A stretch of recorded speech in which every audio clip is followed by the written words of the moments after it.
Hi friends, welcome to my channel. आज हम बात करेंगे इनर वर्क के ऊपर कि इनर वर्क क्या है। आपने जैसे सुना होगा कि ट्विन फ्लेम जर्नी में हम जब आते हैं तो सब जगह आपको यही बताया जाता है कि आपको इनर वर्क करना है, इनर वर्क करना है। तभी आप इसको नेविगेट कर पाएंगे इस जर्नी को। पर हम लोगों को समझ में नहीं आता कि एक्चुअली इनर वर्क है क्या। तो मैं पहले आपको आज इसका पूरा कॉन्सेप्ट बताना चाहती हूँ कि इनर वर्क होता क्या है और इससे क्या हमें फ़ायदा हो सकता है। हम मतलब कैसे करें इसे और इससे हमें क्या फ़ायदा होगा। तो इनर वर्क को समझने से पहले सबसे पहले हमें 3D और 5D का कॉन्सेप्ट समझना होगा।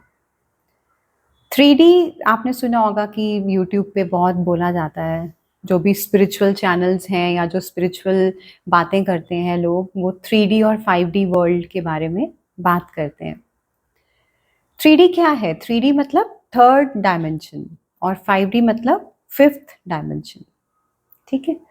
तो बेसिकली आप ये समझिए कि जो 3D है उसका मतलब है कि लोअर वाइब्रेशन जो यहाँ है, और 5D का मतलब हायर वाइब्रेशन जो यहाँ है, जिसे हम गॉड कॉन्शियसनेस भी कहते हैं 5D को। और 3D जो है वो ये इस अर्थ पे जो हम इस अर्थ पे हम लोग जो हैं और जो हम इस फिजिकल बॉडी में जो जो हम चीज़ें फील करते हैं, या जो हमारा ये मटेरियलिस्टिक वर्ल्ड है जिसे हम लोग माया भी कहते हैं, वो होता है 3D।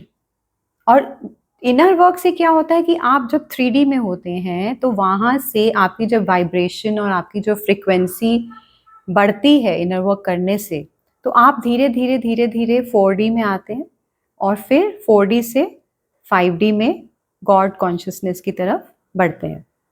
उसके बाद बियॉन्ड है, 5D से आगे भी होता है, 6D 7D 12D। ये it is a going on process ascension.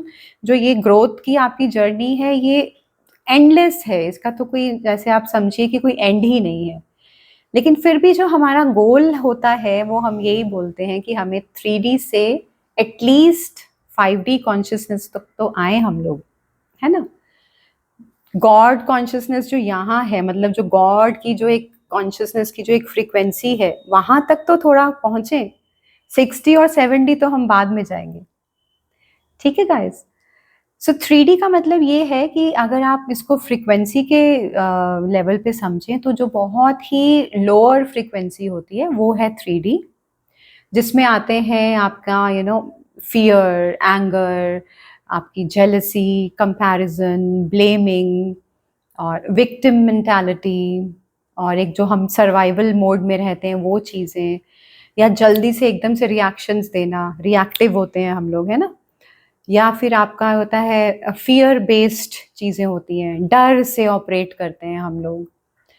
अभी हम क्या करते हैं 3D में, हमें हर चीज़ का डर है, हर चीज़ का। हम लोग इतनी चिंता करते हैं, इतनी दुख में रहते हैं, सोच हमारी हमेशा नेगेटिव रहती है। तो ये सब चीज़ें क्या हैं? ये सब लोअर फ्रीक्वेंसी है, ठीक है ना। लेकिन हायर फ्रीक्वेंसी क्या है?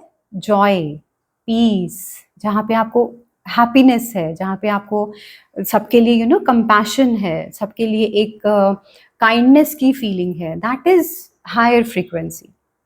और सबसे बड़ा जो डिफरेंस होता है 3D में और 5D में, वो ये होता है कि 5D में हम हमेशा ड्युअलिटी में रहते हैं। ये भी आपने सुना होगा बहुत ज़्यादा कि ड्युअलिटी है, ये वननेस है। तो क्या होता है ये?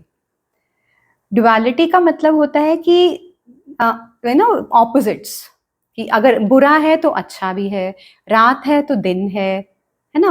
और जैसे हम कहते हैं कि मैं हूँ नवनीत और ये आप हैं, तो ये डबल नेचर हो गई ना, अलग। हम सेपरेशन कॉन्शियसनेस में चल रहे हैं यहाँ पे।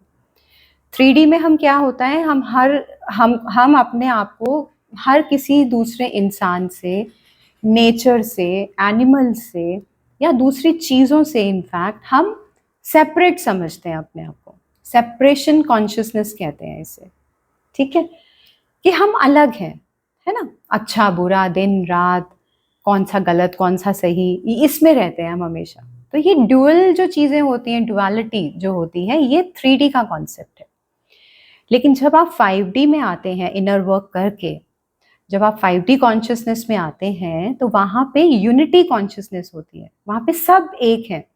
वहाँ पे कुछ अच्छा नहीं है, कुछ बुरा नहीं है, कुछ पॉजिटिव नहीं है, कुछ नेगेटिव नहीं है। वहाँ पे मैं अलग नहीं हूँ और आप अलग नहीं हैं। हम सब एक हैं। और हमारा जो एक ये नेचर के साथ जो एक रिश्ता है, या हमारे जो एनिमल्स के साथ जो एक रिश्ता है, या यूनिवर्स के साथ जो एक रिश्ता है, वो यूनिटी में आ जाता है। तो that is a 5D consciousness, जहाँ पे सेपरेशन कॉन्शियसनेस खत्म हो जाती है बिल्कुल।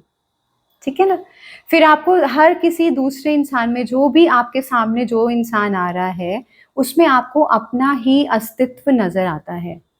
अगर आप जैसे पहले आप 3D लेवल पे जब होते हैं, तो आपको परेशानी होती है ना, इसने ये कर दिया, उसने वो कर दिया, मुझे ये कह दिया, मुझे वो कह दिया। लेकिन जब तक आप काम करते करते, इनर वर्क करते करते 5D रियलिटी में पहुंचते हैं, वो सारी चीज़ें कोलैप्स हो जाती हैं।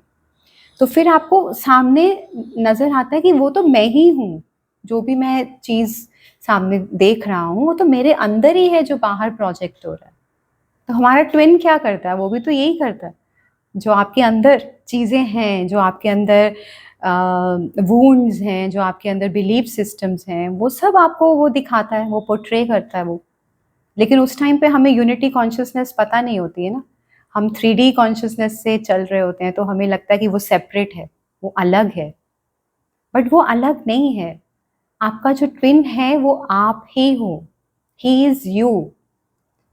जब तक आपको ये चीज इंटरनलाइज नहीं होगी, आप इस अवेयरनेस में नहीं आएंगे कि वो आप ही हो, वो जो शो कर रहा है वो आपके अंदर ही है, वो ही शो कर रहा है, तब तक आप इस चीज को नेविगेट नहीं कर पाएंगे। तो इस चीज को अच्छे से अपने दिमाग में, अपनी कॉन्शियसनेस में बिठा लीजिए कि आपका ट्विन आप ही हो। ठीक है ना? यूनिटी कॉन्शियसनेस में हम तभी आ पाएंगे। ठीक है?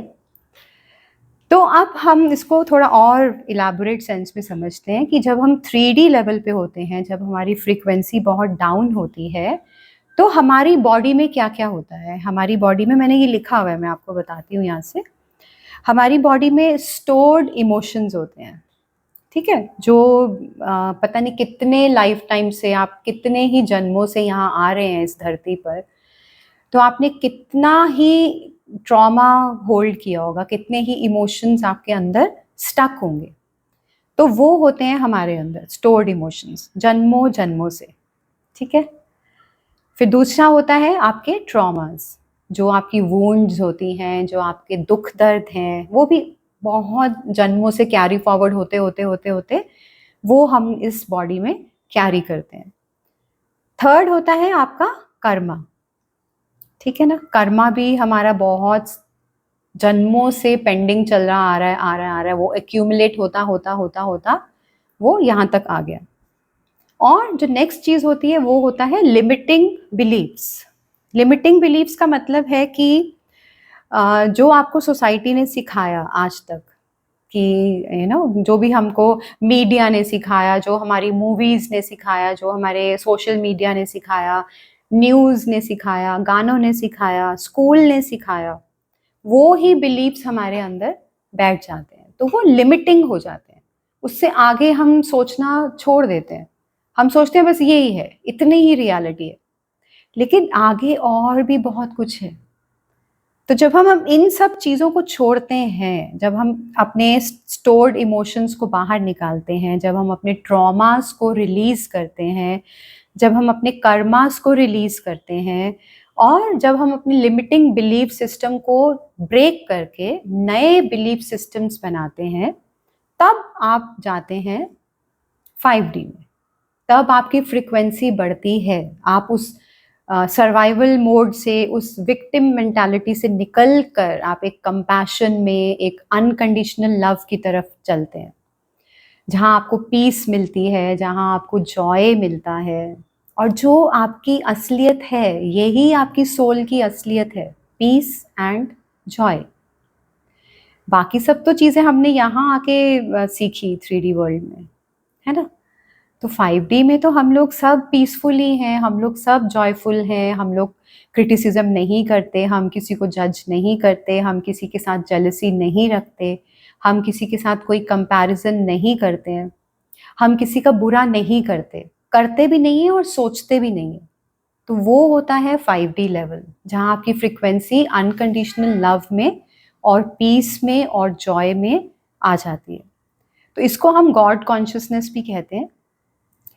तो अब आप करेंगे कैसे इसे, इनर वर्क करना कैसे है? अब जैसे मैंने पहले बताया कि स्टोर्ड इमोशंस को हमें निकालना है।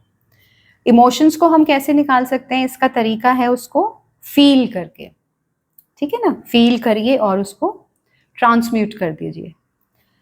ट्रॉमास को हम कैसे निकालते हैं? इसको हम रिलीज करते हैं, रिलीज करते जाएंगे हम ट्रॉमास को अपने, तो हम लोग फ्री हो जाएंगे इस चीज से। कर्मा, अब सबसे बड़ी बात आती है, कर्मा को कैसे आप कर सकते हैं, कर्मा को कैसे हील करेंगे? इसमें क्या होता है कि आपको चूज करना होता है, आपको चॉइसेस लेनी होती हैं। जो आपने पहले चॉइस लेके आपने कर्मा क्रिएट किया, अगर आप उसका उल्टा ऑपोजिट चॉइस लेंगे तो आप कर्मा को हील कर लेंगे, उसको खत्म कर लेंगे। तो चॉइस लेना बहुत इंपॉर्टेंट होती है, ठीक है। फिर फोर्थ है आपका लिमिटिंग बिलीव्स। अब इसको हम कैसे कर सकते हैं? बिलीफ सिस्टम हमारा क्या होता है, कहाँ होता है? वो हमारे सबकॉन्शियस माइंड में हमारा बिलीफ सिस्टम स्टोर्ड होता है, ठीक है ना। तो जब हम सबकॉन्शियस माइंड की रीप्रोग्रामिंग करते हैं, जब हम उसको रीपैटर्न करते हैं, पुराने बिलीफ सिस्टम्स को हटा के नए बिलीफ सिस्टम्स उसमें हम रीप्लांट करते हैं, तो आपके बिलीफ सिस्टम्स टूटते हैं, नया बिलीफ सिस्टम बनता है आपका। तो इसमें क्या क्या इंक्लूड हुआ? आपका सबकॉन्शियस माइंड रीप्रोग्रामिंग, देन आपको ये फील करके निकालना है अपना इमोशन, जिसको हम लोग ब्रेथ वर्क के साथ भी कर सकते हैं, हम मेडिटेशंस में भी कर सकते हैं, या इसको हम बेस्ट तरीके से कर सकते हैं मिरर एक्सरसाइज से, ठीक है। एंड देन जो आपके ट्रॉमास हैं वो तो इसी के साथ ही वो रिलीज होते जाते हैं। जब आपकी वुंड्स हील होती हैं तो आपके ट्रॉमास भी रिलीज होते हैं, ठीक है गाइस। तो बेसिकली ब्रेथ वर्क हो गया। ब्रेथ वर्क के अंदर भी बहुत सारी चीज़ें आती हैं, ये मैं आपको अपने फर्दर वीडियोस में बताऊंगी। फिर मेडिटेशंस अलग अलग टाइप की होती हैं, तो वो करना इम्पॉर्टेंट है। देन सबकॉन्शियस माइंड रीप्रोग्रामिंग, ये एक बहुत ही इम्पॉर्टेंट स्टेप होता है, और इसको हम कैसे कर सकते हैं? पहला तो इसका जो सिंपल सा तरीका होता है वो होता है पॉजिटिव अफर्मेशंस के साथ। और भी बहुत सारे तरीके होते हैं, मैं आपको अपने नेक्स्ट वीडियोस में बताऊंगी इनके बारे में कि आप कैसे कर सकते हैं, इनर वर्क कैसे किया जाए, ठीक है गाइस। तो जब आप अपना इनर वर्क करेंगे, चाहे आप स्पिरिचुअल जर्नी में हैं, चाहे आप ट्विन फ्लेम जर्नी में हैं, इनर वर्क करना मस्ट है। अपनी उस पेन से बाहर निकलने के लिए, अपनी उस सफरिंग से बाहर निकलने के लिए inner work is a must. तो बेसिकली अभी आप क्या कर सकते हैं? टू स्टार्ट विद, जिन लोगों ने इनर वर्क अभी तक नहीं शुरू किया है और वो उस पेन से और सफरिंग से बाहर निकलना चाहते हैं, तो आप लोगों के लिए मेडिटेशन करना मस्ट है। मतलब इसको तो आप नकार ही नहीं सकते, करना है तो करना है। और दिन में अगर 2 बार करेंगे तो बहुत ही अच्छी बात है। मॉर्निंग इवनिंग आप 2 बार मेडिटेशन करिए, आधा आधा घंटा। तो जो वो आपकी ऑब्सेसिव थिंकिंग होती है अपने ट्विन के लिए, या जो एक नेगेटिव आपका थॉट प्रोसेस चल रहा होता है, वो धीरे धीरे धीरे धीरे मेडिटेशन करते करते काफ़ी कंट्रोल में आता है, ठीक है गाइज। तो बेसिक जो है स्टार्ट करने के लिए मेडिटेशन से आप स्टार्ट कर सकते हैं। फिर हम अपनी आगे की और वीडियोस में डिस्कस करेंगे कि और कैसे कैसे आप कर सकते हैं इन चीज़ों को। लेकिन आप ये ज़रूर मान के चलिए कि इनर वर्क के बगैर आप इस जर्नी को नेविगेट नहीं कर पाएंगे। नेविगेट का मतलब होता है पार करना। आप ट्विन फ्लेम जर्नी को, या अगर आप किसी और स्पिरिचुअल जर्नी में हैं, तो बिना इनर वर्क के नहीं कर सकते। इसमें और भी बहुत चीज़ें होती हैं। कुछ लोग कहते हैं मंत्रा चैंटिंग करनी चाहिए, कुछ कहते हैं कि आपको विजुअलाइजेशन करना चाहिए, आपको law of attraction, law of manifestation, ये सब चीज़ें भी डाल देते हैं इसमें। बट बेसिकली जो 2-3 चीज़ें हैं जो मैंने बताई, breath work, meditation and subconscious mind reprogramming and mirror exercise, अगर आप ये 4 चीज़ें भी करते हैं तो दैट्स मोर देन इनफ। आपको मंत्रा चैंटिंग करने की या और मतलब जो भी प्रैक्टिसेस हैं उतना ज़रूरत नहीं पड़ेगी। ठीक है गाइस, तो अगर आप चाहते हैं कि आप 3D कॉन्शियसनेस से उठें, आपको देखो कॉल तो आई है, जो जो भी ये वीडियो सुन रहा है उसको एक इशारा तो आया है यूनिवर्स की तरफ से, गॉड की तरफ से, कि उठो, अब तुम्हारा वक्त आ चुका है। तो अगर आप उठते हैं, आप चूज करते हैं, ये भी एक चॉइस है कि अगर आप चूज करते हैं इस पाथ पे चलना, ठीक है ना, तो आपको इनर वर्क करना मस्ट है। 3D वर्ल्ड से 5D वर्ल्ड, जो जिसको हम गॉड कॉन्शियसनेस कहते हैं, हाई लेवल पे, हायर फ्रीक्वेंसी, वहाँ तक जाना है अगर आपको, तो इनर वर्क करना बहुत ही ज़रूरी है। ठीक है गाइज, आई होप आपको समझ आया होगा कि 3D में और 5D में क्या डिफरेंस है। ये कोई जगह नहीं है। कई बार ऐसे क्वेश्चंस आते हैं या लोगों को ऐसा लगता है कि 3D कहीं और है, 5D कहीं और है, कोई जगह है ये। नहीं, ये जगह नहीं है, ये लेवल ऑफ कॉन्शियसनेस है। अभी जो हम हैं, हम 3D लेवल पे हैं, बहुत ही लोअर फ्रीक्वेंसी पे। धीरे धीरे जब हम अपने ऊपर काम करेंगे, अपनी ग्रोथ करेंगे, तो हम 4D में आएंगे और फिर 5D में आएंगे। सो आप अपने ट्विन को 5D कॉन्शियसनेस में ही मिल सकते हैं, 3D में या 4D में नहीं। ये पॉसिबल ही नहीं है।